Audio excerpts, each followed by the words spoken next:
మనిషి ఏదో ఒక రోజు ఈ లోకం నుంచి వెళ్ళిపోవటం కూడా సర్వసాధారణమని తెలిసి కూడా మనిషి జీవించి ఉన్నప్పుడు మనిషి తను ఎదట వాళ్ళకి సహాయం చేయగలిగి ఉన్నప్పుడు తను జీవించినప్పుడు ఏవైతే కొన్ని బెంచ్ మార్క్స్ కొన్ని అద్భుతమైన కార్యక్రమాలు ప్రజల కోసం చేస్తారో రైతు కుటుంబంలో జన్మించిన దామన్న ఒరిజినల్ గా ఖమ్మం జిల్లాలో కారేపల్లి మండలంలో జన్మించారు. కామేపల్లి మండలంలో జన్మించిన రైతు కష్టాలు తెలిసిన ఇందాక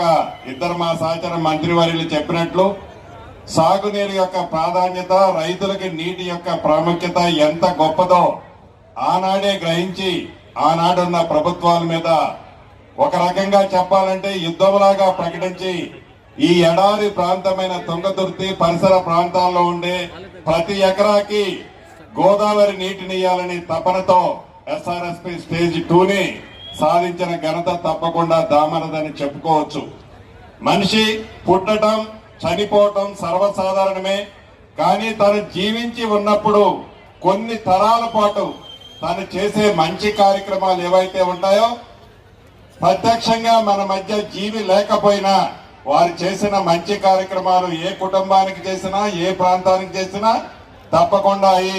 ల్యాండ్ మార్క్ గా ఎప్పటికీ చిరస్థాయిగా నిలిచిపోతాయి. అటువంటి మంచి కార్యక్రమాలు చేసిన దామన్న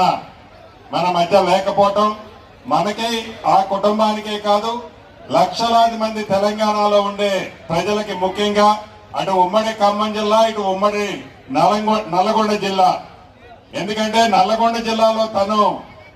అభివృద్ధి జరిగిన తన పుట్టక ఖమ్మం జిల్లాలోనే ఉంది కాబట్టి అక్కడ వారి అన్నగారు దివంగత నేత రామిరెడ్డి వెంకటరెడ్డి గారు ఉన్నారు. అక్కడ వారు ఇక్కడ 7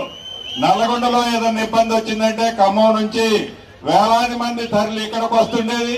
ఖమ్మంలో ఏదైనా ఇబ్బంది వచ్చిందంటే వేలాది మంది నల్లగొండ నుంచి తరలి ఆనాడు ఖమ్మం కూడా వచ్చి వేలాది మంది కాంగ్రెస్ కుటుంబాలని 2 కుటుంబాలు కాపాడిన సందర్భాలు ఈ ఉమ్మడి జిల్లాలో కోకొల్లలు ఉన్నాయి. మనస్ఫూర్తిగా వారి కుటుంబానికి ప్రగాఢ సానుభూతిని తెలపడమే కాకుండా సర్వోత్తమ రెడ్డికి తమ్ముడికి తప్పకుండా ఈ పార్టీ గౌరవ ముఖ్యమంత్రి గారు కాంగ్రెస్ పార్టీ అండగా ఉంటుందని కూడా మనస్ఫూర్తిగా తెలుపుతూ వారి ఆత్మకి శాంతి